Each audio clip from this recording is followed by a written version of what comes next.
बच्चों, आपने ऊपर जो हमने आपको वीडियो दिया था अब तक आपने देख लिया होगा और करनी के बारे में काफ़ी कुछ आपको समझ में आ गया होगा। अब हम बच्चों अपने स्वाध्याय की ओर बढ़ते हैं। प्रश्न संग्रह 2.3। प्रश्न संग्रह 2.3 का प्रश्न पहला है, निम्न करणियों की कोटि बताइए। आपको करणियों की कोटि बतानी है। आपने देखा बच्चों कि करनी के चिन्ह को आप भली भांति पहचानते हैं। ये करनी का चिन्ह है और करनी के चिन्ह में इस स्थान पर, इस ब्रैकेट के इस क्या बोलते हैं, करनी के स्थान पर जो नंबर लिखे जाते हैं उसको हम इसकी कोटि कहते हैं। अगर यहाँ पे 3 लिखा है इसका मतलब इसकी कोटि 3 है। इंग्लिश में इसे ऑर्डर कहते हैं। ठीक वैसे यहाँ पर ये 5 इसकी कोटि नहीं है, क्योंकि 5 इसके ऊपर नहीं है, ये इसके बाजू में है, ये इसका गुणांक है। कोटि कभी भी इसके यहाँ पर होती है और यहाँ पे कोई नंबर नहीं दिया है, मतलब इसकी कोटि 2 होती है, क्योंकि करनी का मतलब ही होता है वर्गमूल, अर्थात कोटि 2 होना। तो हम इसका आंसर लिखते हैं, इसलिए 3 7 की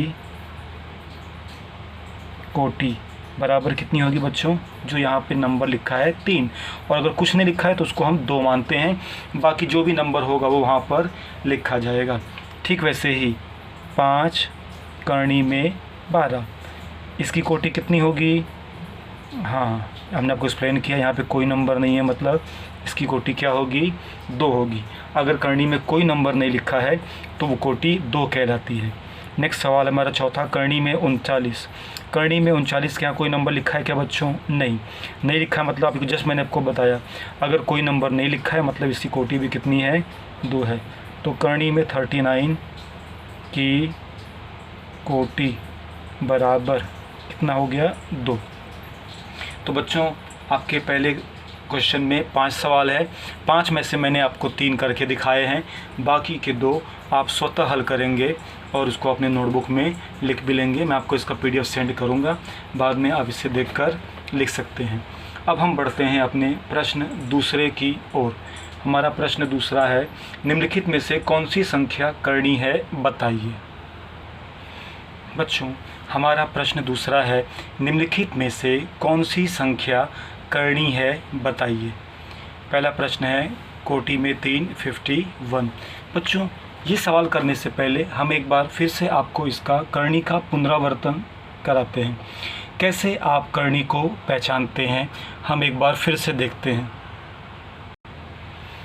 बच्चों जैसे ये करनी होता है, ये इसको हम n से दर्शाते हैं, जैसा कि आपको जो वीडियो हमने दिखाया भेजा था उसमें साफ साफ लिखा गया था कि करनी के लिए ऑर्डर, ये जो n है वह 1 से बड़ी प्राकृत संख्या होनी चाहिए।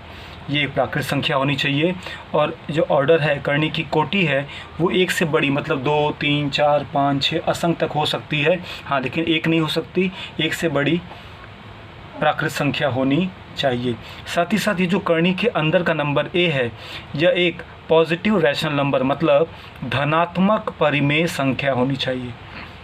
ध्यान दो बच्चों, ये परिमेय संख्या मतलब ये बटे में भी हो सकती है, लेकिन ये धनात्मक होना चाहिए। और साथ ही साथ ये पूर्ण रूप से एक क्या होनी चाहिए, अपरिमेय संख्या होनी चाहिए। तब हम इसको क्या कहते हैं, करनी कहते हैं। आपको ये 3 चीज़ ही देखना है बच्चों। पहला, कोटि जो है वह 1 से बड़ा प्राकृत संख्या होना चाहिए, करनी के अंदर की जो संख्या है वो धनात्मक परिमेय संख्या होनी चाहिए, और ये पूर्ण रूप से करनी के साथ एक अपरिमेय संख्या होनी चाहिए। इसी आधार पर हम करनी निश्चित करते हैं। तो अब आइए अब हम सवाल को देखते हैं। बच्चों हमारा पहला सवाल है, कोटि 3 करनी में 51। कोटि 3 का मतलब इसी को हम घनमूल भी कहते हैं। तो सबसे पहले ऑर्डर जो n है वो कितना है, 3 है, मतलब ये 1 से बड़ा है, तो पहली शर्त पूरी होती है। करनी के अंदर की संख्या को हमने जस्ट बताया आपको a से लिखते हैं। मान लो a अंदर की संख्या 51 मतलब ये एक क्या है, धनात्मक परिमेय संख्या। दूसरा कंडीशन भी जो हमको चाहिए वो वैसा है, धनात्मक परिमेय संख्या होनी चाहिए। तीसरी कंडीशन, करनी में 51 यह क्या होनी चाहिए? एक अपरिमेय संख्या। क्या 51 का बच्चों घनमूल निकलता है? नहीं निकलता है। इसका मतलब यह एक अपरिमेय संख्या है, क्योंकि 3 का घनमूल 27, इसके बाद सीधा 4 का घनमूल 64 होता है। घनमूल में 51 किसी का घनमूल नहीं होता है, मतलब यह पूर्ण रूप से अपरिमेय संख्या है। तो ये एक से बड़ी संख्या हो गई, और जो कोटि है अंदर की संख्या धनात्मक परिमेय संख्या है, और ये पूर्ण रूप से अपरिमेय संख्या है, इसलिए 51 यह करणी है। इस प्रकार से बच्चों हम इसको हल कर सकते हैं। इसी कड़ी में आइए अब हम दूसरा सवाल देखते हैं। हमारा दूसरा सवाल है कोटि में 4 करणी में 16।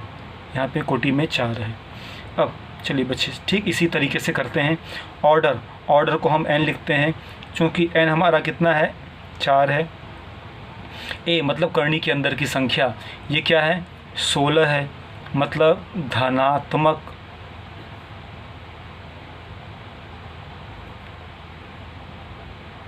परिमेय संख्या है। लेकिन कोटि 4 करणी में 16। बच्चों जब हम 16 का हम गुणनखंड निकालते हैं तो 2 गुणे 2 गुणे 2 गुणे 2, आप देख सकते हैं 2 दूनी 4, 4 दूनी 8, 8 दूनी 16। आप इस प्रकार से ऐसा 16 का गुणनखंड भी निकाल सकते हैं। 2 अट्ठे 16, 2 चौक 8, 2 दूनी 4, 2 एकम 2। आप देख सकते हैं कि 4 बार 2 आता है। तो कोटि 4 है, इसका मतलब 4 बार 2 का आंसर आता है 2, जो कि एक अपरिमेय संख्या नहीं है। क्योंकि अगर इसका आंसर मिल रहा है बच्चों तब ये परिमेय संख्या है, तो हम कह सकते हैं कि जो कि अपरिमेय संख्या नहीं है, अपरिमेय संख्या नहीं है। इसलिए कोटि में 4 16 यह करणी नहीं है। इस प्रकार से बच्चों हम इसको हल कर सकते हैं। अब हम एक सम और देखते हैं। Question number 5। कोटि में 3 है 64। चलो इसको भी हम हल करते हैं बच्चों। n बराबर कितना है? कोटि, n का मतलब कोटि होता है, कोटि 3 है, तो ये एक से बड़ी प्राकृत संख्या है। अब इसके बाद अंदर की संख्या को a लिखते हैं, तो यहाँ पर a मतलब कितना है? 64। यह भी क्या है? कर्णित संख्या है, धनात्मक परिमेय संख्या है।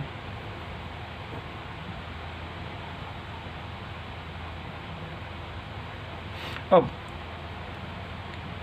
इसका मान, चूँकि 64 का हम गुणनखंड हम जानते हैं कि 64 का जो घनमूल है वो 4 गुणे 4 गुणे 4, 4 चौक 16, 16 चौक 64, मतलब इसका आंसर होता है 4।